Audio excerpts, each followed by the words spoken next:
I've never watched Wicked before, and I didn't know what to expect because I've seen The Wizard of Oz, like not the real Wizard of Oz, but like I've heard of the play, I've heard of different, I'm online, okay, so I get to know what's happening. So when the first movie came out last year, I just saw the good reviews, and everyone was like, "Oh, Cindy Rivo did great," and I watched some of her behind the scenes interviews and how she was belting and singing while midair, and it was so impressive, and I was like, yay, because she's Nigerian too, so it was like, yay, I'm rooting for someone who's like me in a sense, okay?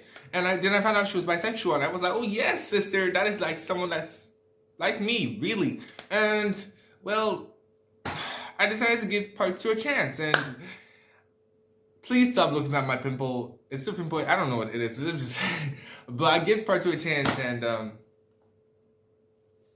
now, for summary, I think Wicked Part 2 starts off where Part 1 ends. I didn't watch Part 1, but I think what happens is that, well, Elphaba decides to leave the City of Oz because for whatever reason, she was framed by the Wizard of Oz, who is not really a wizard. So the people believe she's a bad and evil witch. So she thinks that she's trying to tell them that she's good, because what I've learned in life is that a lot of things may not matter, but a lot of things do. And one of those tiny things that matter is how people perceive you. Ooh, I'm smart.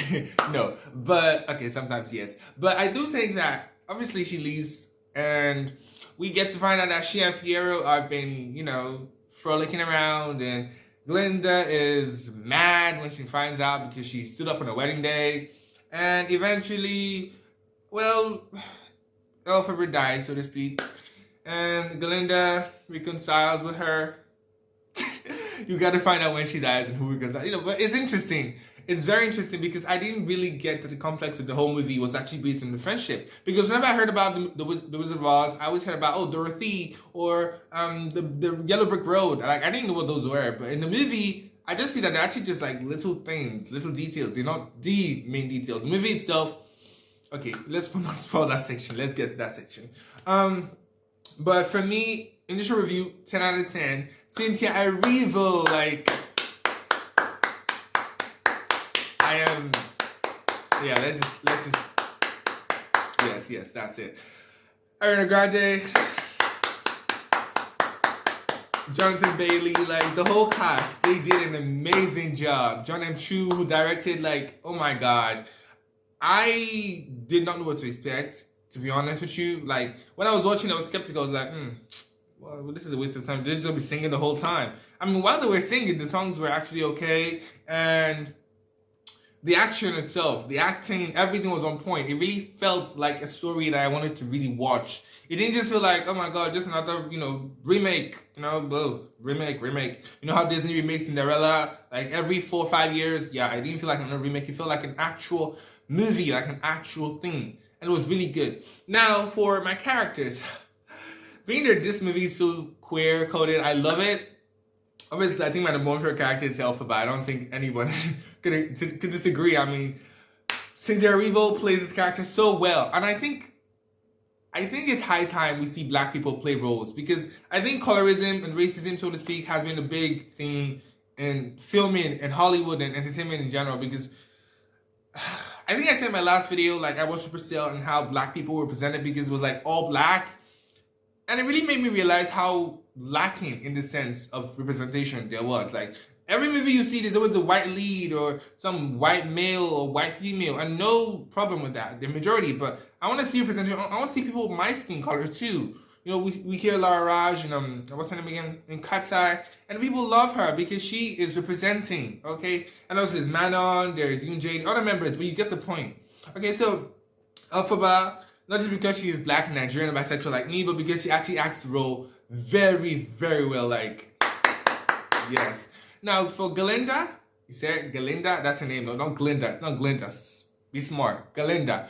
Ariana Grande deserves all the accolades. She acts this character so well. I think because she's the Ariana Grande, the singer, we actually forget that she was actually first an actress before she became a singer. I mean, Victorious, she acted Victorious, like Sam & Cat, which was this funny character. Well, she was Victorious. No, I think she was in Sam & Cat. Yeah, Sam & Cat alone, I think. Which was this funny character who was stupid and dumb, but, it was entertaining. It was coming relief. It wasn't like on a serious note. And seeing her get back to her roots in this acting movie, like this, I won't say acting debut because she's already been debuting, but considering like the first major movie she's ever done. Yeah, in her acting debut, so to speak. It's amazing. Like, I think I want to drop a scene that I love. It's the funniest part of the movie for me. I'm not going to spoil it, but essentially what happens is they're having a dispute over Fiero's frolicking with Elphaba, and Elphaba is telling Galinda that, well, Fiero never belonged to her, and, you know, Galinda says that, okay, I'm not going to spoil it. He doesn't love you. He never did. He loves me. But they're fighting over a man, so it gets a bit feisty. Obviously, Jonathan Bailey at the next part of my list, being the best actor, of course. And everybody else plays their world too, like, oh my god. The Wizard, well, we did get to see much of the Wizard, but not so much, because he didn't do much, okay? The Witch, the Madam, as she's called, she does great, by the way. Now, apart from the characters, my theme. I think the most comprehensive theme in this whole thing is friendship. I think that is what I didn't understand about the movie, because when I heard Wicked, like whatever I saw on Instagram reels was always comedy or people laughing or making fun of stuff. I didn't know what it was about. Okay, so now watching this, I'm feeling like, wow, like there's so much like friendship in this two lives, so much relativity, like it just feels realistic.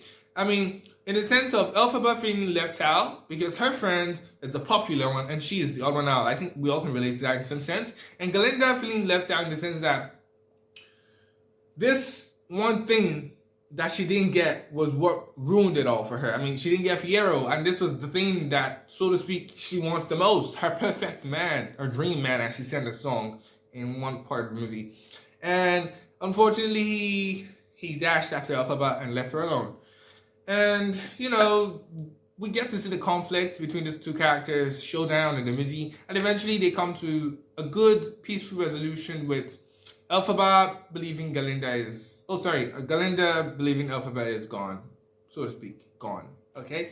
Now, above the friendship, another theme that I think is major would be probably the whole adventure theme. I mean, we see the Elphaba flying through the forest, trying to stop the construction of the Yellow Brick Road, doing too many things to kind of like tell the people that, okay, the wizard is bad, the wizard lies.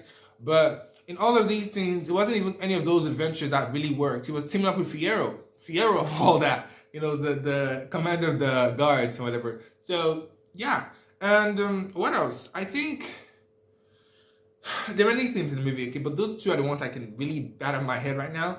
Now for the songs, I don't know. I think my favorite song overall, because they had lots of songs, is it's probably the one where I think Elphaba and Galinda sang together. I can't remember which part of the movie, but they sang it together and I loved it because there were some harmonies I heard that really made my ears tingle. Like, I love that part. But all the songs were really standard. Like, what I was expecting was, you know, a full-on dancing patrol, but they were really singing and not really dancing. And I like that. It's a difference of Cinderella 2021 featuring Camila Cabello and, oh god, I said Cabello, sorry. Yeah, Camila Cabello and Nicholas Gassin. That version of Cinderella is all about dancing and singing and dancing and singing, but it's still good. And I'm comparing it to Wicked. Wicked is better because it's not dancing, it's mostly singing. And the singing is mostly helped to kind of illustrate what they're trying to say better, like emotionally speaking, emotionally intelligent characters. I like that. Now, that could also be a theme too. Now, for the last part of my analysis, I think I've not said... What else have I not said? I think I've said pretty much everything. Now for my outro, I do feel like, I know this is like the end of the Wicked franchise, so to speak, in the sense of the movies, but who knows, Disney might decide to make a series out of it. And if I, invite Cynthia Erivo to be Madam Principal or something, Disney, you can just see tomorrow and they will say they make the adaptation of so on. So like, they are that frantic. They like to spend money to make money. It's all right. And I feel like, off the bat, I didn't expect the movie to be this good. Off the bat, like, being honest, I didn't expect it at all. I mean, I saw the interviews and saw so many, like, Cynthia Erivo and Ariana Grande being all chum, being friendly. And the latest one with her, defending Ariana from the man who almost grabbed her. And I know the man was just like a fan. It wasn't like any bad thing, but still, respect people's privacy, respect personal distance, okay? Personal space. You don't know this person, you should more respectful. But it shows relationship, and seeing the movie, I kind of see how the relationship formed. I mean, they were friends in the movie, so it kind of makes it easy for the real friendship to form with the real people, not just the characters. And I think you should watch the movie because, well, what are you doing? It's funny, it's witty, it's good singing if you like musicals, and it's adventurous. You'll definitely like it if you watch it, and it's for all ages. Even the Florida Consumer Fiero is kind of like PG-13 at best. But yeah, it's all ages. You can watch it with your boyfriend, your girlfriend, with your dog, with your pet, with your ghost boyfriends, and whatever. You can watch it with anyone. It's a great movie. You should probably check it out. Toodles.